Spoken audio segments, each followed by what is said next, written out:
Hello, everyone, and welcome to the SEC Breakdown, our weekly college football show. We'll get to the games for this week in a bit. First off, the dominating topic in SEC land this week, we have our first coaching search. South Carolina has made a move, fired Will Muschamp amid his fifth season coaching the Gamecocks. What do you think about South Carolina's decision to part ways with Muschamp? His buyout was over $13 million. And do we think that South Carolina is going to be alone on this, or might other SEC schools get in the coaching carousel mix? You know, I kind of went into this season expecting that there wouldn't be a lot of coaches let go because of the financial concerns with the pandemic. I really did think it was going to protect some coaches like Muschamp, who were obviously on the hot seat, but I guess not. You know, you can't overestimate the level of interest in football in the SEC with these schools and how much it really matters to win. He didn't win enough, and I would have thought going into the season he would have been okay, but you lose to Ole Miss and you start the way they had this year after last season, and that was it.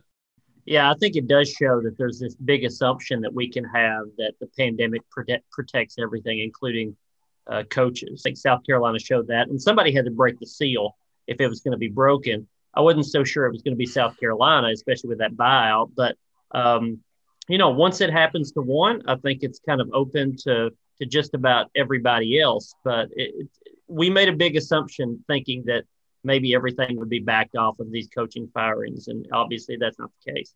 With the buyout, I guess you kind of reason it as $13 million is a lot of money, but is that more money than it would cost to keep him in terms of maybe losing donations or fan interest or things like that? And I guess that's probably what they weigh. Like, yeah, it's a lot of money to fire him now, but would keeping him around hurt South Carolina more in the long run? And I guess they decided that keeping Will Muschamp around was going to hurt them more than biting the bullet, making the move, and trying to get someone that would, I guess, reinvigorate the program and the fan base after 5 kind of mediocre seasons. It's interesting, our panel this week, perhaps it's not by coincidence. I cover Tennessee, Josh covers Auburn, Adam covers Vanderbilt, because I feel like if we were to name 3 more coaches that you wonder, okay, how steady are they in their job here? How far away are they from the hot seat? You do have to wonder about Derek Mason at Vanderbilt, Jeremy Pruitt at Tennessee, and Gus Malzahn at Auburn never seems to be able to provide that much distance between himself and the hot seat. Guys, what do you think about that trio? I mean, I guess from Tennessee's perspective, it's obviously been a disappointing season for the Vols. No doubt frustrations are mounting in Pruitt's 3rd season. I still feel like at this point, it's more likely than not that Pruitt is back for a year 4. And I guess the biggest reason I think that is that his buyout is close to $13 million. But then we just saw South Carolina that they weren't stopped by a buyout that topped $13 million. You know, Pruitt could be in trouble if this was the first time that Tennessee had gone through this. But at some point, you kind of have to stop this merry-go-round and say you got to stick with a coach for a little while. And the fact that Phil Fulmer picked him, I think that helps his chances of hanging around. 3 years is really, really fast. You haven't even gotten a recruiting class all the way through. Derek Mason, I think, probably still has a little better than a 50-50 shot of coming back. But, the big issue with that is that Vandy has new administration, has a new athletic director and has a new chancellor. And, I think the chancellor would be a little more into the idea of letting Derek Mason go than the previous chancellor. He's still got a buyout that they're going to have to pay. It's not $13 million like Muschamp, but it's certainly something that Vandy normally wouldn't pay. We're talking buyouts.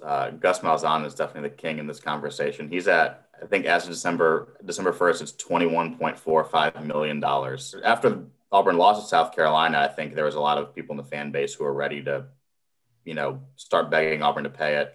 I don't see it happening this year, especially if Auburn continues to play well and can beat Tennessee Saturday, can beat maybe not, probably won't beat Alabama, but can beat Mississippi State, maybe play well against Texas A&M. You're talking about an above 500 season, $21 million. That's going to be hard to convince donors or university to pay when Auburn all season has been saying, hey, fans, donors, please continue to donate to us. We want to continue to support our student athletes. To turn around and pay $21 million for one man to kind of shuffle off and go away is not a great look. But I guess in the SEC, you can't really take anything for granted. Like Adam said, it could happen. We just saw it happen at South Carolina. But in terms of Gus Malzahn, that 21 million number stands out pretty tall among these coaches in the hot seat. Gus Malzahn for years now has been the epitome of a coach who does just enough and continues to do just enough to make it not worth spending that money. And I think he'll probably end up being the case this year. As if you're at Auburn and you can beat Alabama at least somewhat regularly, he's probably going to be okay. And I think from Tennessee's sake, I would be shocked if Jeremy Pruitt was let go this year. I think it could be a pretty messy offseason for his staff. And I think he'll go into next year needing to show some improvement. And I think that'll probably be made clear. Derek Mason, I have no idea. That one would probably also surprise me, but for the reason Adam mentioned, I don't know if Vanderbilt would be eager to spend that money. And it goes back to, I mean, how much blame do you put on a coach when, they're dealing with all these COVID issues, they're having an SEC only schedule. And I mean, it's just a tough year to judge these kind of things. I think in Muschamp's case, they were terrible last year. And, so when you're talking about Derek Mason, I mean, yeah, they were also terrible last year. Yeah, it shows just how much those coaches sometimes need those 3 cupcake non-conference games. Usually there's one tough non-conference game and then there's 3 layups. Shows how much they kind of need them to pad their record. And when those are missing, sometimes your win-loss record is pretty lopsided. Guys, let's move on to the slate of games this week. Start off with Florida at Vanderbilt. I'm thinking Gators by about 45 points. What do you got? Yeah, we shouldn't need to go into much detail about this game. I think it'll be Florida by a lot. This is a Kyle Trask Heisman game. 4, 5, 6, 10 touchdowns maybe. This is where you pad your stats. Florida by a lot. Yep. Fair enough. Well said. LSU at Arkansas. The betting line's pretty close on it. I had a hard time picking this one. I'm taking Arkansas. Maybe that's just because Arkansas just beat Tennessee, and so I got a recent look at them. What do you guys think? I think I picked LSU, but with very little confidence. This way, I think the spread was like 40 points in this game last year. Now it's like 1. I don't remember which way. It's very strange how close these teams have gotten in the span of a year. I think LSU, backs against the wall, coming off just a disastrous loss at Auburn, figures out how to play a little better. It's still probably a more talented team than Arkansas, but I don't feel any confidence about that pick. LSU still has more talent, and I usually pick talent when there's a toss-up. I think LSU wins a close one. Well, Josh has seen both these two, so if he's still picking LSU after what they did at Auburn a few weeks ago, I'll go with him and say LSU. The next game feels like another Florida versus Vanderbilt in Kentucky at Alabama. I assume we're all picking Alabama, but who's going to win by more? Is Florida going to beat Vanderbilt by more, or will Alabama beat Kentucky by more than Florida wins by?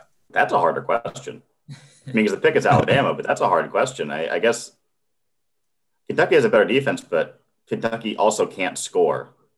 So I do think Florida wins by more. Florida wins by more for Vanderbilt, but Kentucky scores less than Vanderbilt, if that makes sense. I still think Florida wins by more. Florida has a better offense. I think Alabama's going to be in somewhat of a coast mode if Nick Saban can coast at all towards the SEC title game. I think Florida has more of the run it up gene in their team right now than Alabama would. I think Alabama will just run the ball in the second half, but yeah, neither game's very, very close. Mississippi State at Georgia. Obviously, Georgia fans are still frustrated by that loss to Florida. This seems like a nice timing on the schedule, having Mississippi State, whose the Mike Leach story fizzled out real quickly. I'm thinking Georgia by a fair bit here, maybe 3 touchdowns. What do you guys think? Yeah, Mississippi State hasn't scored more than like 16 points in, I think, 5 straight games. And how it gets to play the best defense in the SEC by a pretty wide margin. I don't see any chance that this isn't a Georgia win by a pretty big margin. Speaking of hot seat, Mike Leach may be on it in as fast as a year. Georgia is much better, or at least a little better than what they showed against Florida. Georgia wins in a rout. If you're looking for an example of just how bizarre this college football season has been, go back to Mississippi State's first game offensively against LSU, and now look at what they're able to do. I mean, it's unreal, but yeah, Georgia over State. Missouri, South Carolina. South Carolina going forward with interim coach the rest of the way after Muschamp's firing. Will that be the magic to beat the Tigers? I say no. I like Missouri. Yeah, I also like Missouri. I think sometimes I like the theory behind, coach gets fired, players rally around each other and try to win a game. But Muschamp got fired, and half of South Carolina's roster decided we're not going to do this anymore. A lot of big name players. So, yeah, I think Missouri pretty easily. Yeah, there's no win-1 for the Gipper, I think, in the Gamecocks this week. And Missouri's got something to play for. I mean, they have a new coach in Eli Drinkwitz, and they finished with South Carolina, Arkansas, Mississippi State, Vandy. They could go 4-0 down the stretch, and I think that would be their motivation. Missouri wins this one. Yeah, not a real good sign to see a bunch of players opt out with a coaching change. It's not – I don't think it's going to end very well for Mike Bobo at Columbia here in the next 3 games. And that'll bring us to the close here with Tennessee at Auburn, game Josh and I will be covering on Saturday. I'm going to take Auburn in this one, but I think it could be closer than what the spread indicates. I think the spread's about 10.5 points. I think I'm going to take Tennessee, perhaps foolishly. I'm going to take Tennessee to cover, but Auburn to win. I picked Auburn to cover. I wasn't confident about the cover. I think Auburn will win straight up. The 21-day gap between games could potentially be an issue, and Auburn will have guys out due to COVID. I don't know how many or who, but they're expected to have some guys out. But just talent-wise, play-wise, Auburn's playing better right now than Tennessee is by a pretty wide margin, just looking at the last 2 to 4 games. And I think a lot of veterans on Auburn's team still remember that 2018 loss and how bad they felt after it. They're not going to want to see it repeated again. So I think Auburn wins and covers. Tennessee's hit a fork in the road. They got to figure out if they can play as well as they have at a couple of spots this year before they get to Vanderbilt, because they can't afford to lose that one. Auburn's got to look at the Iron Bowl. They have to keep the momentum going of what they had on offense 3 weeks ago, so that there can be at least some formula to be competitive against Alabama next week. Blake, I kind of agree with you on this. I think Tennessee is going to make a game of this. I picked Auburn by 1 point because I didn't have the guts to pick Tennessee to win the game. I do think I like them on the spread. I think if you look back, Jeremy Pruitt has had success throughout his career against Gus Malzahn offenses. He won a national championship against Gus Malzahn.